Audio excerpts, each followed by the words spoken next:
Ang walang kapantay na martial god, unang yugto. Kabanata 1811, sa Yaoyi Island. Sa Yaoyi Islands, ang hayop na chi ay lumulutang sa itaas ng milyon-milyong isla. Sa sandaling iyon, sa isa sa kanila, isang paputok na chi ang gamulong, ang alikabok ay lumutang sa hangin, ang mga bato ay sumabog, at ang lupa ay kumaluskos. Dalawang naglalakihang unggoy ang nag-aaway. Pareho silang nagmistulang naglalakihang tore. Pinuno ng malalaking kahoy na patpat ang kalangitan, na nagdadala ng kakilakilabot at lakas ng pagsabog. Sa sandaling iyon, isang napakaitim na kamay ng demonyo ang bumagsak, sumasabog ang kulog tulad nito. Dinurog ng anino ng kamao ang tumataas na enerhiya, na bumalik sa kawalan. Haha, Yuan Fei, natalo ka na naman. Sabi ng Great Earth Demon Ape, tumawa ng malakas. Si Yuan Fei ay mukhang pagod na pagod. Kalokohan. Halika ulit. Sabi ni Yuan Fei, hawak ang kanyang kahoy na patpat. Tumanggi siyang matalo. Kalimutan mo na iyon. Yuan Fei, umunlad ka na ng husto. Sabi ng dambuhalang unggoy. Naroon din ang Great Ape Emperor, lahat ng tatlong unggoy ay kasama ang isa't isa. Hehe, kailangan ko pang sirain ang Celestial Chi Castle, hindi pa rin ako sapat. Sabi ni Yuan Fei.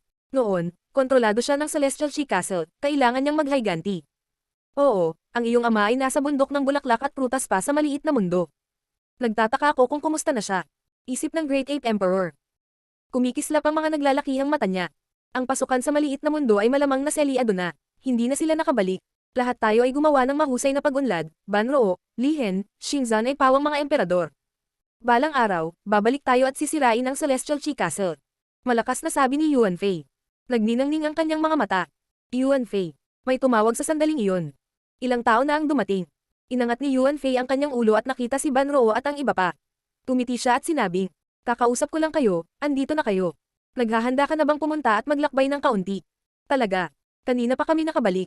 Dapat tayong maglakbay at magsanay ngayon. Sabi ni Xingzan. Hindi niya gustong manatili sa iisang lugar sa lahat ng oras. Sige. Ikaw, Lolo. Tanong ni Yuan Fei sa Great Ape Emperor. Maaari kang pumunta. Hindi ako sasama. Sabi ng Great Ape Emperor, umiling-iling. Matanda na siya. Hindi na niya kayang makipagsabayan sa mga kabataan. Sige, pupunta na kami. Tumiti si Yuan Fei. Ayaw niyang mag-aksaya ng oras. Agad siyang bumangon sa hangin. Gayunpaman, nakita niya ang mga tao sa malayo, na mabilis na papalapit sa kanila. Ano yan? Napakabilis nila. Naisip ni Yuan Fei at ng iba pa, na nakatingin sa malayo. Kumunat ang noo nila at tumigil sa paggalaw. Ang liwanag na sinag ay papalapit, at nalutas ang sarili sa isang sinaunang bangka na lulan ng maraming kabataan. Biglang nanlaki ang mga mata ni Yuan Fei, nakatingin sa bangka. Lin Feng, at sina Hao Qinglin, Tian Qi, at Jun Moshi. Nakilala ni Banroo at ng iba pa ang mga taong darating, nakikita na nila sila ngayon. Bumibilis ang tibok ng kanilang puso nang tuluyang huminto ang bangka sa kanilang harapan. Mga kapatid, Lin Feng. Binati ni Banroo at ng iba pa ang kanilang mga kaibigan. Nakabalik na sila. Banroo, Lihen, Xingzan. Lumapit si Hao Qinglin sa kanila at lahat sila ay nakipagkamao ng malakas. Nakangiting sumunod si Tian Qi. Lumipas ang napakaraming taon, at sa wakas, muli silang magkasama. Brother. Tumingin sila kay Hao Qinglin, na mukhang mas kamangha-mangha kaysa dati. Tumiti ng malawak si Lin Feng. Anim sa amin ang muling nagsama, at kasama si Rou Exi, 7 kami. 4 na tao ang nawawala, pati na rin ang mga guro natin. Tiyak na magtitipon muli ang mga alagad ni Tian Tai. Malakas na pahayag ni Tian Qi. Lin Feng, magaling ka, nahanap mo sina Hao Qinglin at Tian Qi. Bulalas ni Banroo kay Lin Feng. Noon, iniligtas din niya sila mula sa Celestial Chi Castle. Nakabangga kami sa Holy City. Ngayon kami ay bumalik upang makita ka. Nais naming gawin ang nais ng aming mga guro. Nilikha din namin ang Tian Tai sa banal na lungsod. Nagninangning si Lin Feng. Tama si Lin Feng. Nilikha namin muli ang Tian Tai sa banal na lungsod. Sa pagkakataong ito, bumalik kami dahil gusto naming pumunta sa Bahwang. Dapat magbago ang mga bagay sa 9 na dakilang Celestial Castle. Malungkot na sabi ni Hao Qinglin. Kinokontrol ng 9 na malalaking Celestial Castle ang kanilang maliit na mundo, at itinuturing na biktima ang malalakas na cultivator ng maliit na mundo, kailangan nilang baguhin iyon. Kumunat ang noo ni Banroo. Brother, kahit naging mas malakas tayong lahat, sa palagay ko ay hindi pa tayo handa para sa 9 na dakilang Celestial Castle. Lahat sila ay may mataas na antas ng mga emperador. Kahit na ang mga katamtamang antas na emperador ay mahirap talunin. Kung babalik tayo, tumigil sa pagsasalita si Banroo nang maisip niya iyon. Maliban kung tinulungan sila ng mga miyembro ng Yaoyi Island, hindi sila makakabalik sa 9 na dakilang Celestial Castle. Huwag kang mag-alala. Marami tayong magagandang bagay. Tumiti si Hao Qinglin ng mapanganib. Tumanggo si Banroo at ang iba pa. Dahil sinabi iyon ni Hao Qinglin, ibig sabihin alam nila ang kanilang ginagawa. Lahat sila ay hindi makapaghintay sa araw kung kailan nila sirain ang Celestial Chi Castle. Terena, halika at tingnan natin si Master Shen Yu, at pagkatapos ay dumiretso tayo sa siyam na dakilang Celestial Castle. Iminungkahi ni Lin Fa, nasa Yaoyi Island sila, kailangan nilang pumunta at batiin ang mga matatanda, kung hindi ay magiging walang galang. Oo, namiss ka ni Huyu. Sabi ni Xingzan. Kumislap ang mga mata ni Lin Fang. Kumusta si Huyu? Demon Ape, sumama ka sa amin. Sabi ni Lin Fang sa Great Earth Demon Ape. Ang unggoy ay bumaba mula sa langit at lumapag sa harap ni Lin Fang. Ang kanyang chi ay nakakatakot at mapang-api. Ano? Bumalik ka, at ayaw mong lumaban sa akin? Tanong ng demonyong unggoy, na nakangiti kay Lin Fang. Noon, madalas pumunta si Lin Fang at lumalaban sa kanya sa lahat ng oras para magsanay. Pinahiya mo ako noon, pero hindi mo na kaya. Masayang ngumiti si Lin Fang. Sinabi ng demonyong unggoy. Magpakitang gilas ka, halika dito at lumaban. Pagkatapos, ang Great Earth Demon Ape ay umatras at binigyan si Lin Fang ng isang mapaghamong tingin. Walang pakialam nang ngumiti si Lin Fang bago sumulong sa bilis ng hangin. Mas mabilis siya kaysa dati. Ang Great Earth Demon Ape ay tumalon din at sumigaw ng galit, yumanig ang lupa at langit. Itinaas ng unggoy ang kanyang kamay, na nagpawi ng araw at bumabagsak. Itinaas din ni Lin Fang ang kanyang kamao. Hindi niya naiwasan ang pag-atake. Marahas na nagsalpukan ang kanilang mga kamao. Isang nakakatakot na lakas ang yumanig sa lahat. Naramdaman ng Great Earth Demon Ape na nabali ang kanyang bisig. Napaatras siya, nakatitig kay Lin Fang habang pilit siyang pinaalis. Ano sa tingin mo? Tanong ni Lin Fang. Nakatayo siya doon na hindi kumikibo, nakangisi sa malaking unggoy. Nagulat ang mga kaibigan niya. Si Lin Fang at ang Great Earth Demon Ape ay may katulad na pisikal na lakas. Nanalo pa siya laban sa bakulaw. Bata, napakabilis mong umunlad. Buntong hininga ng Great Earth Demon Ape, napakamot sa kanyang mabalahibong ulo. Mukha siyang naiinis. Kailangan ko pang magsanay. Bumaba siya para sumama sa kanila, gayunpaman. Tiningnan siya ni Lin Fang at tumawa. Pagkatapos, ang grupo ng mga kaibigan ay nagtungo upang salubungin ang mga matatanda ng Yaoyi Island. Pagkaraan ng maikling panahon, nakarating sila sa isang isla na makapal na may makahayop na chi. Isang silhouette na pula ang lumitaw, tumalon kay Lin Fang at niyakap siya. Lin Fang, nakababatang kapatid, bumalik ka upang makita ang iyong kapatid na babae. Cute na sabi ni Huyu. Hindi na kaimik si Lin Fang. Siya ay hindi nagbago sa lahat. Sister Huyu, napakaraming kaibigan ko ang naririto, hindi ako makakasama ng maraming oras, pasensya na. Sagot ni Lin Fang. Tiningnan sila ni Huyu nang may pagsang-ayon at ngumiti. Magandang bata. Ang iyong mga kaibigan ay talagang malakas, at mayroon ding dalawang magagandang babae. Kaya pala nakalimutan mo na ako. Paano ko magagawa? Sabi ni Lin Fang, ngumiti ng pilit. Sinulyapan niya si Shen Yu, humihingi ng tulong dito. Sumulyap si Emperor Shen Yu kay Huyu at bamantong hininga. Maaari mo na siyang iwan ngayon. Isipin mo ang sarili mong negosyo. Tumuso si Huyu, ngunit pinabayaan pa rin niya si Lin Fang. Ayos lang ba ang lahat? Tanong ni Lin Fang kay Shen Yu. Tumango si Shen Yu, kumikinang ang matalim na ilaw sa kanyang mga mata habang nagtanong. Lin Fang, ikaw at ang napakaraming kaibigan mo ay pumunta rito, mayroon bang tiyak na dahilan? Oo, gusto naming bumalik sa Qingdi Mountain. Kailangan nating ayusin ang ilang issue. Tumango si Lin Fang. Kailangan mo ba ng tulong ng Yaoyi Island? Pagkatapos ng lahat, ang Qingdi Mountain ay isang mahusay na imperial na grupo. Nag-alala si Emperor Shen Yu para sa kanila. Si Uncle Shen Yu, ang dakilang emperador ng Qingdi Mountain ay hindi maglalakas loob na magpakita. At kaya nating harapin ang iba. Sagot ni Lin Fang, nakangiting may kumpiyansa. Mukhang humanga sina Shen Yu, Huyu at ang iba pa. Tumiti si Huyu. Gusto kong sumama sa iyo at magsaya. Ha? Tumingin si Lin Fang sa kanya, ano ang gusto niyang gawin? Huwag kang mag-alala. Hindi kita iistorbahin. Sabi ni Huyu. Nakangiti lang si Lin Fang at tumango. Sige. Kehe, Terena, ihahatid kita sa maliit mong kasintahan, namiss ka niya. Sabi ni Huyu, niyakap muli si Lin Fang bago sila umalis. Lahat ng tao nakatingin sa kanya ng kakaiba. Ang walang kapantay na martial god, unang yugto. Kabanata 1812, pagpapakita ng isang palasyo. Ang maliit na kasintahang binabanggit ni Huyu ay si Muyon. Tuwang-tuwa si Muyon na makita si Lin Fang, at malumanay nang ngumiti sa kanya. Tuwang-tuwa siya nang makita siya na hindi niya alam kung ano ang sasabihin, nakalimutan niyang magsalita. Napakaganda mo, sabi ni Lin Fang. Hindi niya alam kung ano ang sasabihin, kaya nasabi na lang niya iyon at ngumiti. Nang inag si Muyon at namula ng husto. Kamusta ang iyong paglalakbay? Tanong ni Muyon, mabilis na iniba ang paksa. Mukha pa rin siyang maganda at maamo gaya ng dati. Ayos lang, at ikaw, hindi ka ba naiinip dito? Tanong ni Lin Fang sa kanya. Umiling si Muyon at mahinahong sinabi. Hindi ako naiinip. Marami akong pinag-aaralan, natutunan ko kung paano gumawa ng maraming bagong uri ng mga herbal na potion at gamot. Minsan kapag may oras ako, tinutulungan ako ni Sister Huyu na magsanay ng cultivation. Sobrang saya ko dito. Hindi ko talaga nami-miss ang tribo. Babalik ako dyan. Kung gusto mong pumunta sa tribo, maaari kang sumama sa akin. Alam ni Lin Feng na si Moyon ay isang simpleng tao, at ayaw niyang maging napakalakas na cultivator, dahil hindi niya gusto ang kompetisyon. Dati siyang priestess, at tulad ng dati, gusto niya lang tumulong sa mga tao. Bumalik ka, mukhang natulala si Moyon. Pwede ba tayong bumalik? Oo, wala nang maglalakas loob na apihin ang mga tribo sa disyerto.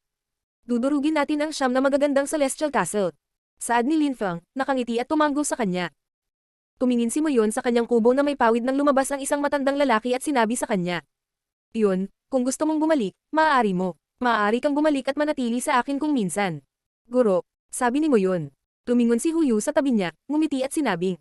Sister Yun, huwag kang mag-alala, maaari kang bumalik. Siguradong naiinip ka na mag-isa sa Yaoye Island. Sumama ka kay Lin Feng, siya na ang bahala sa iyo. Sumulyap si Moyon kay Lin Feng at umiling. Babalik ako sa tribo. Kung mananatili ako kay Lin Feng, dadalhin ko lang siya ng problema. Sige, magpaalam ka na sa guro mo, sinabi sa kanya ni Huyu. Naglakad si Moyon papunta sa kubo na gawa sa pawid, at nakipag-usap saglit sa matanda. Bagamat malungkot siyang gawin iyon, aalis na siya. Pagkaalis, si Huyu ay kumilos ng mas mabilis kaysa kay Lin Feng, na parang nagmamadali siya. Hindi nakaimik si Lin Feng. Lin Feng, pagkatapos mong umalis, isang dakilang emperador ng palasyo na walang hanggan ang dumating dito. Nakapagtataka, 2 taon siyang gumugol sa Yaoye Island, napakatyaga niya. Ngunit sa huli, dahil hindi kanya nahanap, umalis siya. Nakangiting malamig si Huyu habang lumilipad sila. Nag-alinlangan si Lin Feng na makakalimutan siya ng Everlasting Palace. Hinabol din nila siya sa landas mula sa Goldfire City hanggang sa Vast Celestial Ancient City. Nakakagulat, nagpadala rin sila ng mga tao sa Yaoye Island. Bumalik silang tatlo sa iba. Ang grupo ay mas malakas pa ngayon kasama sina Ban Roo, Xing Zan, Li Hen, Yuan Fei, at Huyu na idinagdag sa kanilang mga numero. Aalis ka na, tinanong ni Shen Yu si Lin Feng at ang iba pa. Oo, Tiyo Shen Yu. Tunay akong natutuwa na makitang maayos pa kayong lahat. Yumuko si Lin Feng sa matanda. Diretso ang mga cultivator dito, maayos ang lahat, iyon ang pinakamahalagang bagay. Sige, mananatili si Huyu sa iyo, maaaring mapanganib ang sitwasyon. Kung magdulot ng gulo si Emperor ni Chen, ipaalala sa kanya ang kasunduan. Wala akong pakialam na turuan siya ng leksyon at ipakita sa kanya kung gaano kaina ang kanyang disipulo. Pantay na sabi ni Emperor Shen Yu. Tumanggo si Lin Feng bilang pagsang-ayon. Noong kinuha ni Emperor Shen Yu si Lin Feng, sina Emperor ni Chen at Emperor Shen Yu ay sumang-ayon na magkaroon ng isang paligsahan sa isang punto upang makita kung kaninong disipulo ang pinakamalakas. Kung hindi iyon ipinaalala ni Emperor Shen Yu kay Lin Feng, hindi maaalala ni Lin Feng. Talagang kinalimutan na niya ito. Pagkatapos ng lahat, hindi na makakalaban sa kanya sina Chi Yu Chen at Zhou Tianruo. Ang paboritong disipulo ni Chen ay si Wen Aofeng. Kahit na siya ay isang tunay na henyo, at kahit na siya ay naging isang mababang antas na emperador matagal na ang nakalipas, hindi siya maaaring makalusot sa medium na layer ng Huang Qi. Hindi lahat ay maaaring maging katulad ni Chu Chunqiu. Tito Shen Yu, mga tito, magkita-kita tayong muli. Kumaway si Lin Feng sa lahat. Kumaway din si Ban Roo at ang iba nang umalis ang kanilang grupo. Sa wakas ay pupunta na sila sa Qingdi Mountain. Mayroon ng 100 tao sa bangka, kasama ang 4 na magagandang babae. Sina Qing Feng, Moyon, Mo Linzu, at Huyu. Lahat sila ay maganda sa kanilang sariling paraan. Patuloy na pinupukaw ni Huyu si Lin Feng at tinanong siya tungkol sa relasyon nila ni Qing Feng. Tinanong din niya ito kung gusto siya ni Mo Linzu o hindi. Nakita niyang nakakatuwa ito. Alam niya ang tungkol sa lahat, at alam din niya ang mga bagay na ginawa ni Lin Feng sa Holy City. Kahit na natutuwa siya sa pang-iinis kay Lin Feng, nagustuhan siya ng lahat ng tao sa bangka at nakakatawa siya. Ito ay isang kaaya-ayang paglalakbay, lalo na't iba ang nakilala ng mga tao. Pagkatapos ng lahat, nakilala nilang lahat ang isa't isa salamat kay Lin Feng. Napakaraming taon na ang lumipas, at ang Qingdi Mountain ay isang napakalaking teritoryo, walang major na nangyari doon. Ang mga tao ay may kanya-kanyang buhay sa sarili nilang mga kastilyo. Ang mga cultivator ay maaaring pumili ng kanilang sariling landas. Ang mga miyembro ng 9 na dakilang Celestial Castle ay hindi naiiba. Kahit na nagkaroon pa rin ng tensyon sa pagitan ng iba't ibang cultivator, namuhay pa rin sila ng mapayapa ng magkasama. Gayunpaman, sa kabuuan, naunawaan ng lahat na mayroong mahahalagang tensyon sa pagitan ng Celestial Qi Castle at Celestial Wen Castle. Pagkatapos ng lahat, kinuha ng Celestial Wen Castle ang kontrol sa maliit na mundo, at pamamahalaan ito sa loob ng 10,000 taon. Kasabay nito, dahil kay Lin Feng, lumitaw ang mga tensyon sa pagitan ng palasyo ng Celestial Kings of Medicine at ng Celestial Qi Castle. Pagkaalis niya, naging maayos na ang sitwasyon, ngunit matindi pa rin ang labanan sa pagitan ng mga miyembro nila, lalo na sa mga nakababata nila. Maging ang mga sumapi sa Qingdi Mountain ay noon din. Sa buffer zone ng 9 na dakilang Celestial Castle, maraming tao ang nagtipon sa booth ng isang partikular na vendor. Naglalakad si Zia Tianfan sa kalye, kabibili lang niya ng mineral at lumabas mula sa isang pavilion. Kumunat ang noo niya. Anong nangyayari dito? Nakapagtataka, napakaraming mga lilang meteorite. Ang mga ito ay lubhang kapaki-pakinabang para sa mga banal na marka. Magagamit din ang mga ito upang gumawa ng mga armas at magukit ng mga deployment spell mark. Ngunit bakit kailangan ng isang tao ng napakarami? At saka, medyo mahal ang mga ito, ang pagbili ng mga ito ng maramihan ay nangangailangan ng maraming pera. Sumimangot si Zia Tianfan. Hindi niya naintindihan. Sino ang bumibili ng napakaraming meteorite? Ang mga lilang meteorite ay may mga limitasyon, ngunit ang mga ito ay napakatigas, kahit na ang mga emperador ay hindi madaling sirain ang mga ito. 2 tao lang ang may stock sa siyam na dakilang celestial na kastilyo, ang Celestial Wen Castle at ang Great Celestial Palace of Thoughtfulness. Malamang na gusto nilang malaman kung sino ang mga taong iyon kaysa sa atin. Nagsalita ang isang katabi ni Zia Tianfan. Hindi nila naintindihan. Magkano ang halaga ng napakaraming purple meteorites? At sino ang nasa likod ng naturang transaksyon? Gusto kong malaman kung bakit kailangan niya ng napakaraming purple meteorites. Bulong ni Zia Tianfan. Itinaas niya ang kanyang ulo at tumingin sa mga taong nasa harapan niya. Zhou Tianrou at Wen Tiange. Brother Zia, tiwala ako na maganda ang lagay mo mula noong huli tayong nagkita. Magiliw na bati ni Zhou Tianrou sa kanya kay Zia Tianfan. Hindi siya pinansin ni Zia Tianfan, at tumingin kay Wen Tiange, na ikinagalit ni Zhou Tianrou. Si Zia Tianfan ay isang bastos, hindi siya binigyan ng kahit anong mukha. Gusto ba ng mga taong iyon ng iba pang mga bagay? Tanong ni Zia Tianfan kay Wen Tiange. Ginagawa nila. Gusto rin nila ng red firestones, melted golden sand, at gusto nilang bumili ng maramihan. Pag-amin ni Wen Tiange, nanginginig si Zia Tianfan. Ang mga materyales na iyon ay pakahirap. Ginamit ng mga tao ang gayong mga materyales sa pagtatayo ng mga lihim na silid. Ano ang gusto nilang gawin? Masasabi ba ng Celestial Wen Castle kung sino ang bumibili? Tanong ni Zia Tianfan. Umiling si Wen Tiange. Ang alam ko lang ay galing sila sa isang nakakatakot na makapangyarihang angkan. Nagbayad sila ng magandang presyo, kaya hindi namin maaaring tanggihan ang transaksyon. Malalaman natin kaagad kung ano ang gusto nilang gawin. Sabi ni Wen Tiange, tumanggo kay Zia Tianfan bago umalis. Tama si Wen Tiange. Pagkaraan ng 10 araw, nalaman nila kung ano ang gustong gawin ng mga taong iyon. Sa buffer zone sa espasyo ng isang gabi, ang mga palasyo ay lumitaw sa isang kaakit-akit na kaguluhan, ang mga koridor ay magkakaugnay. Ito ay tila isang bagong maliit na bayan. May some ire sa iba pang mga gusali na nandoon sa simula. Walang nagreklamo, ibig sabihin ay binayaran sila ng maayos. Nang makita ito ng karamihan, sila ay namangha na para bang nakakita sila ng isang mahiwagang bagay. Ang mga cultivator ay may hindi kapani-paniwalang kapangyarihan, ngunit ang pagtatayo ng gayong lungsod sa isang gabi ay hindi kapani-paniwala, lalo na ang paggamit ng gayong mga materyales. Iyon ay hindi isang maliit na mundo na nilikha ng isang emperador, ang mga tao ay nagtayo ng mga gusaling iyon gamit ang mga materyales na binili kamakailan. Ang walang kapantay na martial god, unang yugto. Kabanata 1813, Pag-aalay ng dakilang imperial na kasulatan. Kahapon ng gabi, nakarinig ako ng malalakas na tunog at ang aking apartment ay patuloy na nanginginig. Pagdating ko rito, nakita ko ang mga palasyong iyon. Wika ng isang tao sa karamihan. Nabigla siya noong gabi. Maaari kong kumpirmahin na, doon ako nakatira. May lumapit sa akin at binayaran ako para maghanap ng bagong lugar. Tinanggap ko, tumayo ako at paglingon ko, nakita ko yun. Sabi ng iba, lahat sila ay curious. Sino ang gumawa noon? Gayunpaman, sa sandaling iyon, marami rin ang natakot. Pagkatapos ng lahat, ang nagtayo ng mga gusaling iyon ay kailangang maging isang hindi kapani-paniwalang malakas na cultivator. Natatakot silang masaktan siya. Basandaling iyon, isang grupo ng mga tao ang lumabas sa palasyo.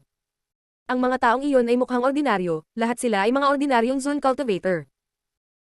Hindi man sila malakas na cultivator, ngunit sa sandaling iyon, may dala silang napakalaking kalasag na bato. Sa napakalaking plaka na iyon, may mga inukit na salita. Ang mga pupunta ay mananagot sa kanilang sariling mga aksyon. Inilagay ng mga cultivator ang kalasag sa itaas ng pasukan at pagkatapos ay bumalik sa loob. Ang mga salita ay naglalaman ng nakakatakot na espada at walang kamatayang kahulugan. Isang emperador ang inukit ang mga salitang iyon. Naisip ng karamihan. Pagkatapos, tumingin sila sa mga naglagay ng kalasag at nagtanong. Sino ang may-ari ng malawak na palasyong iyon? Nakuha na kami sa trabahong ito, hindi namin alam kung sino ang may-ari. Pero mag-ingat ka, huwag labagin ang rules. Sagot ng isa sa kanila, bago tumuloy sa kailaliman ng palasyo. Natigilan ng mga tao, napakahiwaga. Lahat sila ay curious. Sino ang nagtayo ng gusaling ito? Jin Chenjun, sigaw ng isang tao sa pagkakayon. Lumipat ang karamihan para sa malakas na cultivator mula sa Celestial Chi Castle, si Jin Chenjun. Narito rin ang palasyo ng Celestial Kings of Medicine. Sa sandaling iyon, dumating din ang isang lalaking nasa katanghaliang gulang, isang emperador mula sa palasyo ng Celestial Kings of Medicine. Napatingin silang dalawa sa palasyo. Jin Chenjun, sino sa tingin mo ang may-ari ng celestial na palasyong iyon?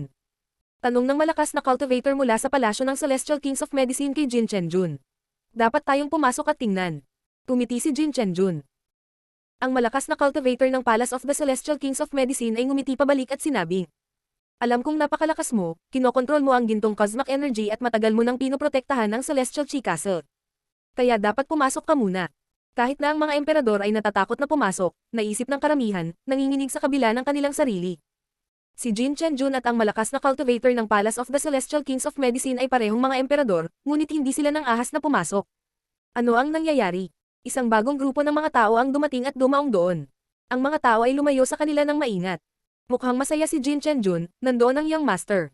Master Yu Chen. Sabi ni Jin Chenjun, yumuko. Ang taong iyon ay si Jin Chenjun, isang direktang inapo ng Celestial Chi Castle. Si Chi Yu Chen ay isang henyo ng Celestial Chi Castle. Kahit na maraming beses siyang natalo sa labanan, nakalusot din siya sa Huang Chi Layer. Bukod dito, mayroon siyang ibang katayuan sa lipunan, isa rin siya sa mga cultivator ng Qingdi Mountain. Ang mga cultivator ng Qingdi Mountain ay may partikular na posisyon sa hierarchy ng rehiyon, isang simbolikong katayuan sa lipunan. Sila ay marangal at malakas. Ang mga cultivator ng Qingdi Mountain ay may potensyal na maging katamtamang antas na mga emperador, o kahit na mataas na antas na mga emperador. Young Master, ang palasyong ito. Sabi ni Jin Chenjun. Umiling si Chi Yu Chen at sinabi. Ang palasyong ito ay itinayo sa isang gabi gamit ang purple meteorites. Alam ko. Tumanggo si Jin Chenjun at walang idinagdag. Umakyat si Chi Yu Chen sa palasyo. Ako si Chi Yu Chen mula sa Qingdi Mountain, dumating ako para batiin ang may-ari ng palasyo. Sana makita ko siya. Hindi sinabi ni Chi Yu Chen na siya ay mula sa Celestial Chi Castle, sinabi niya na siya ay mula sa Qingdi Mountain. Sa rehiyong ito, walang nang ahas na saktan ang Qingdi Mountain, sila ang mga pinuno dito. Gayunpaman, walang tumugon kay Chi Yu Chen. Sa una ay sobrang tiwala niya sa sarili, ngunit nadurog ang kanyang tiwala sa sarili. Ang kapaligiran ay ganap na tahimik. Sumimangot si Chi Yu Chen at galit na sumigaw. Ako si Chi Yu Chen mula sa Qingdi Mountain at pumunta ako para makita ang may-ari. Lumabas ka, o papasok ako. Tiyak na napakalakas ng may-ari, nangangahas siyang huwag pansinin ang Qingdi Mountain. Naisip ng nagtatakang karamihan. Tumibok ang kanilang mga puso. Mukhang galit na galit si Chi Yu Chen at naglakad siya papunta sa koridor at sinabing. Dahil walang lalabas, papasok ako. Ang ingay. Sigaw ng isang malakas na boses sa sandaling iyon. May bumangon sa ere, napakalaki ng siluet. Ang kanilang lakas ay patuloy na sumasabog sa hangin sa kanilang paligid. Isang emperador. Kumunat ang noo ni Jin Chenjun. Sa wakas, isang emperador ang lumabas, ngunit ito ay isang mababang antas na emperador. Bulag ka ba? Sabi ni Tantay, pinakawalan pa ang kanyang chi. Inilabas din ni Chi Yu Chen ang kanyang chi diretso sa Tantay. Isang gintong balumbon ang lumitaw at pinalibutan si Tantay. Tingnan natin kung ano ang magagawa mo. Sabi ni Chi Yu Chen, naglabas ng mas maraming walang laman na cosmic energies. Siya ay mula sa Celestial Chi Castle at Qingdi Mountain, sino ang nang-ahas na gumawa ng gulo doon? Isang leon ang umungal, sapat na malakas na ang lupa at langit ay nagsimulang manginig ng marahas, at milyon-milyong mga leon ang sumugod patungo kay Chi Yu Chen. Naramdaman niyang sisabog na ang ulo niya. Tumalon si Tantay, sumuntok siya habang pinaulanan siya ng mga leon. Ang napakalaking hukbo ng mga leon ay nagpayanag ng lupa ng marahas, ang lindol ay malakas. Nang inag ang mga tao nang maramdaman nila ang chi, napakalakas nito. Ang mukha ni Chi Yu Chen ay lubhang nagbago. Pinalibutan siya ng kanyang gininto ang balumbon at mas lalo siyang umatras. Gayunpaman, may mga leon sa lahat ng dako. Isang nakakatakot na lakas ang umabot sa kanya, itinaas niya ang kanyang mga kamay upang protektahan ang kanyang sarili, ngunit patuloy siyang sinaktan ng mga leon. Tumalsik ang dugo at pinalipad siyang walang magawa. Guro, namutla ang mukha ni Jin Chenjun nang mahuli niya si Chi Yu Chen. Si Chi Yu Chen ay mukhang napakahina, naramdaman niya na ang kanyang viscera ay nawasak at ang kanyang dibdib ay nasusunog. Ang kanyang mukha ay naging kulay abo. Si Chi Yu Chen ay hindi pa nakaranas ng gayong matinding pagtatalo, kahit noon pa noong natalo siya ni Lin Fang. Hindi rin siya nagmukhang ganito kadesperado. Siya ay may isang mahusay na reputasyon, lalo na dahil siya ay naging isang cultivator sa Qingdi Mountain. Hinangaan siya ng mga tao, siya ay itinuturing na isang henyo. At ngayon, kaharap ang isa pang mababang antas na emperador, hindi siya nakatiis kahit isang pag-atake. Ang mga tao ay namangha. Ang mga leon ay umuungal pa rin. Nakakakilabot. Paano magiging napakalakas ng isang mababang antas na emperador? Iyan ba ang pinuno? Ano ang kanyang katayuan sa lipunan? Pagtataka ng karamihan habang nakatingin kay Tantay. Tumingin si Jin Chenjun kay Tantay at nagtanong. Kamahalan, sino ka? Ikaw ba ang may-ari ng palasyo?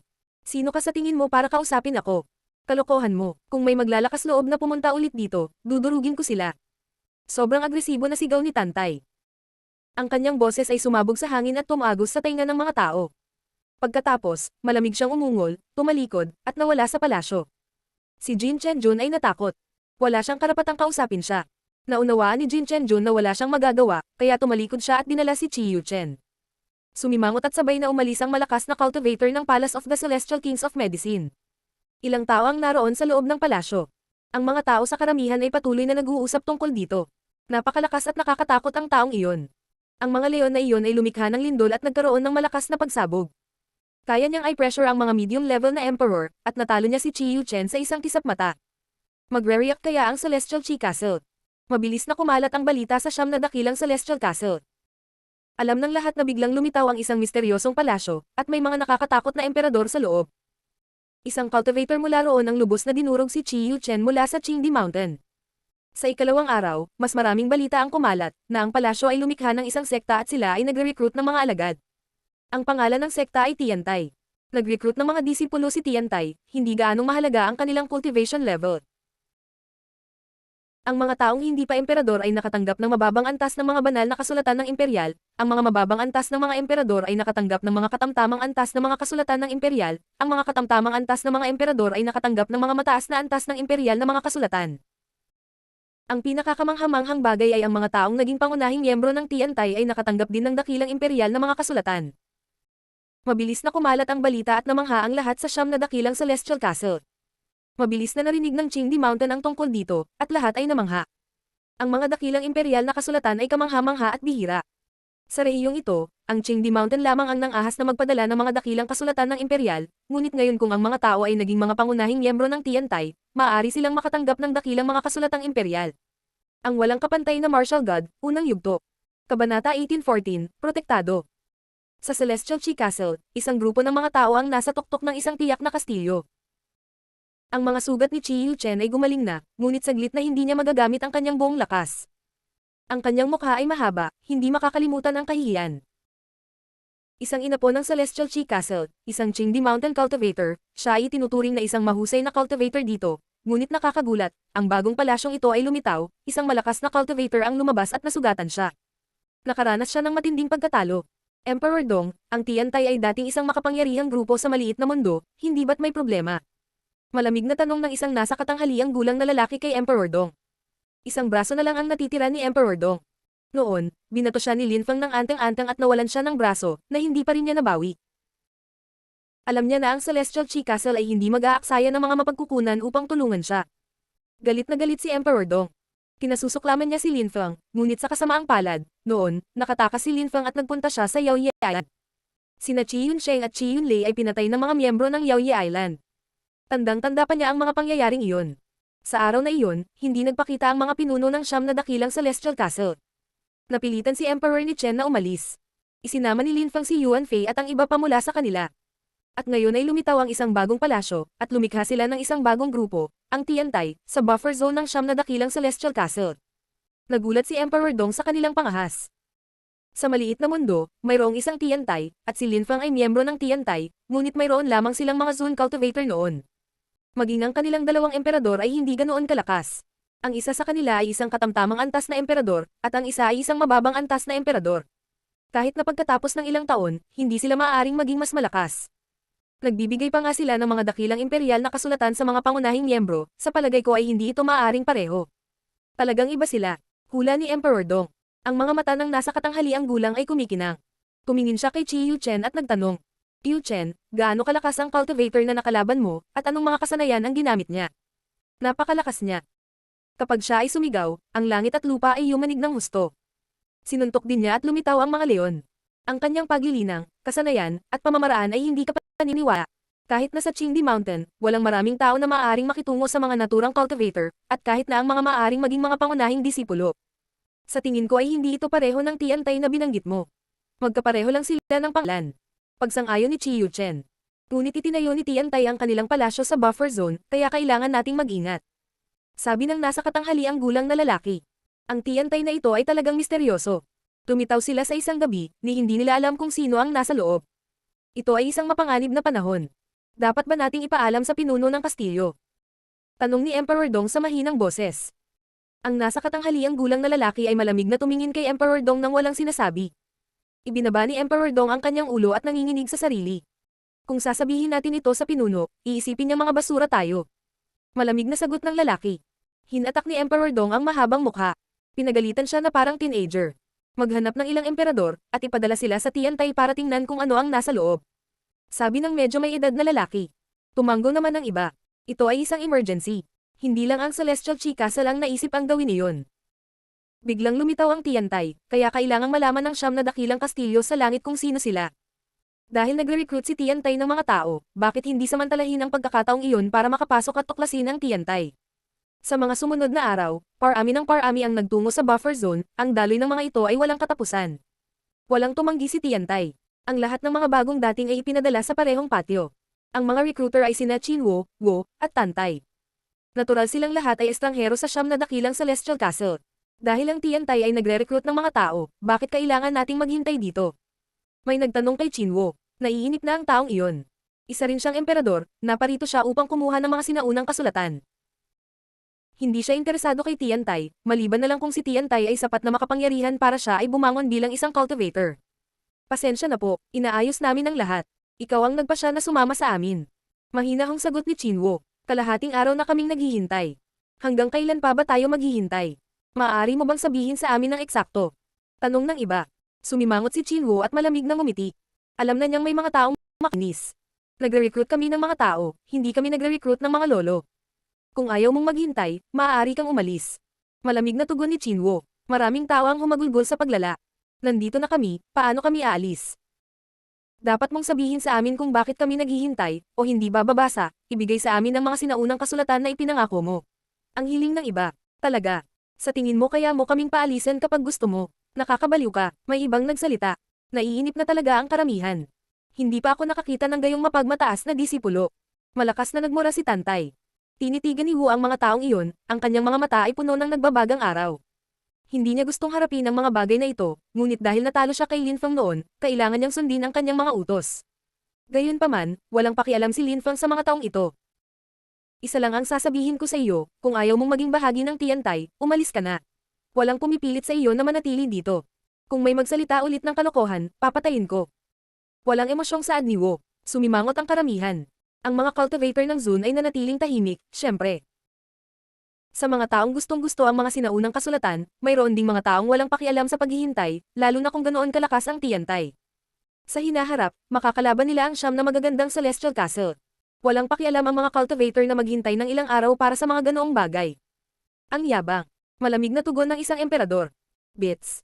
Itinapon ni Wu ang sarili sa cultivator na iyon na parang meteorite. Ang mukha ng cultivator na iyon ay nagbago ng husto habang siya ay umatras, ngunit hindi niya kayang makipagkompetensya kay Wu sa mga tuntunin ng bilis. Agad siyang hinawakan ni Wu gamit ang kanyang mga kuko at tumili sa kanyang mukha habang umuulan ng mga bolang apoy.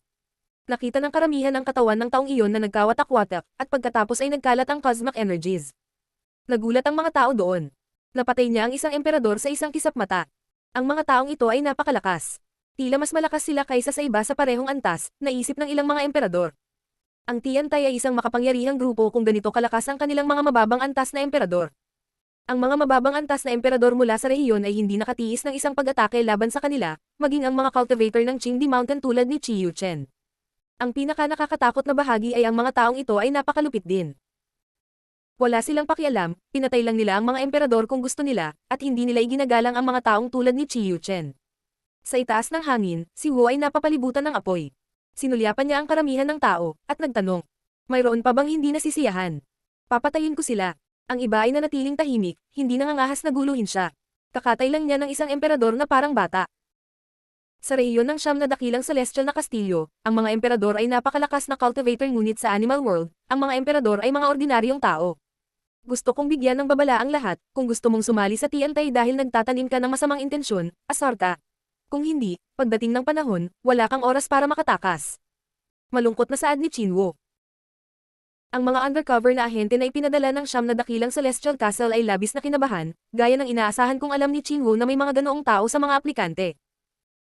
Ngunit hindi sila makalis, dahil kailangan nilang sumunod sa utos at alamin kung sino ang pinuno ng Tiantay. Sa wakas ay dumausdes ang isang silweta. Ito ay isang magandang babae. Qingfang. Wu, dalhin mo sila. Tantay at Chinwo, manatili dito at maghintay ang mga susunod dito. Utos ni Qingfang. Tumingon si Qingfang sa karamihan at sinabing, sumama ka sa akin. Mabilis na sinundan ng mga tao si Qingfeng, iniisip kung anong uri ng pagsusulit ang kailangan nilang kunin. Sa mahabang corridors ng Tiantai, lamingga-lingga ang mga aplikante. Maraming tao ang naghihintay. Paano sila magiging mga pangunahing disipulo, at talagang tatanggap sila ng dakilang imperial na mga kasulatan? Pagkatapos ng mahabang panahon na paghihintay, madilim na sa labas, ngunit hindi umalis ang mga tao. Nang sumunod na araw, muling sumikat ang araw, at naghihintay pa rin sila. May darating. Ang daming nakakita ng maraming tao na mabilis tumakbo, may bitbit silang bangkay, anong nangyayari? Patay na ba ang taong iyon? Wala silang chi, naisip ng karamihan, na nakasimangot sa nakikita. Mabilis na lumabas ang mga taong iyon at inihagis ang bangkay sa lupa. Sinabi sa amin ng aming kapatid na sabihin sa iyo. Sabihin sa siyam na dakilang Celestial Castle na ihinto ang pagpapadala ng mga undercover na ahente, kung hindi, papatayin namin silang lahat. Sinabi iyon ng mga taong iyon sa karamihan, at pagkatapos ay umalis muli. Ang mga tao ay namangha. Umiling sa loob ang mga tinatagong ahente sa karamihan. Ang mga bangkay na iyon ay mula sa kanilang mga grupo. Nang ahas si Tiantai na patayin ang kanilang mga tao. Ang walang kapantay na martial god, unang yugto. Kabanata 1815, Paglago ng Tiantai. Ang mga tao ay hindi umalis, mahinahong nakatingin sa palasyo, ngunit ang kalmadong iyon ay nagbigay sa mga tao ng sensasyon ng inis. Bukod sa mga bangkay, nawala na ang iba. Walang lumabas. Ano ang ginagawa ng mga tao sa Tiantai? Naisip ng karamihan. Napaka-misteryoso ni Tiantai. Natatakot sila sa mga nangyayari. Sa sandaling iyon, sa mga palasyo ng Tiantai, mayroong isang lihim na silid. Sa secret room, maraming anteng-anteng. Ang mga talisman na iyon ay naglalaman ng maraming mga kasanayan at pamamaraan. Nang makita ng mga tao ang mga anteng-anteng na iyon at nakitang pinatay na ang mga tao, wala na silang ganang umalis. Bago iyon, naisip nila na maaari silang pumunta, kumuha ng ilang sinaunang kasulatan at umalis. Pero ngayon, iba na. Ang mga kasanayan at diskarteng iyon ay masyadong makapangyarihan, ang kanilang pag-iral ay masyadong sumasabog. Kahit na hindi sila mga cultivator ng Qingdi Mountain at hindi pa sila nakapunta roon, alam nila na ang mga disipulo ng Qingdi Mountain ay walang ganoong kalakas na diskarte. At iyon ay simula pa lamang. Hindi kapani-paniwalang malakas ang mga kabataang iyon. Sa parehong antas, madali nilang sirain ang kanilang mga kalaban. Mayroon pa silang mga dakilang imperial na kasulatan. Tuwang-tuwa ngayon, patuloy na naghihintay ang mga bagong dating. Gayunpaman, ang mga bagong dating ay maaari lamang maging mga panlabas na disipulo, anuman ang antas ng kanilang paglilinang. Kinailangan nilang dumaan sa mga security check upang maging mga internal na disipulo. Kung sila ay naging panloob na mga disipulo, maaari pa rin silang makakuha ng dakilang imperial na mga kasulatan. Bukod sa panlabas at panloob ng mga disipulo, si Tiantai ay mayroon ding mga pangunahing disipulo, sila ay katumbas ng mga matatanda sa ilang mga sekta. Nagkaroon sila ng akses sa hindi kapani-paniwalang mga kasanayan at diskarte. Sa isang palasyo sa loob ng complex, nakaupo si Lin Feng at ang iba pa. Tinanong ni Lin Feng si Jun Moshi. Moshi, ang iyong hell technique ay kakaiba, wala silang matakasin.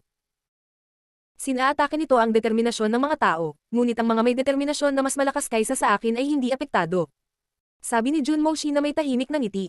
Lin Feng, sa tingin mo ay sapat na ang mga pangako sa kanila para maging tapat sila. Sa mundo ng paglilinang, ginagawa ng mga tao ang pinakamabuti para sa kanila. Kung wala tayong maibibigay, bakit sila sasali sa Tiantai? Aalis sila kung wala tayong ibibigay sa kanila. Kung makakuha sila ng mga bagay, maghahangad sila ng higit pa, at mag-aambag sila sa kasaysayan ng Tiantai. Mahinahong sabi ni Lin Feng.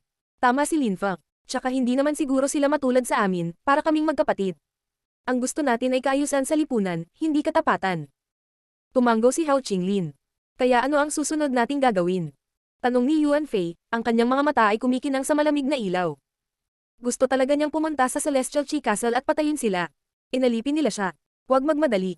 Haharapin natin ang Celestial Chi Castle pagdating ng tamang panahon. Malungkot na sabi ni Lin Feng. Kahit na gusto ng lahat ng siyam na dakilang Celestial Castle na kontrolin ng maliliit na mundo, may ilang grupo na gusto nilang wasakin higit sa lahat, lalo na ang Celestial Chi Castle. Bukod sa Celestial Chi Castle, gusto rin nilang patayin ang may puting balbas na matandang lalaki ng palasyo ng Celestial Kings of Medicine, isang medium-level na emperador.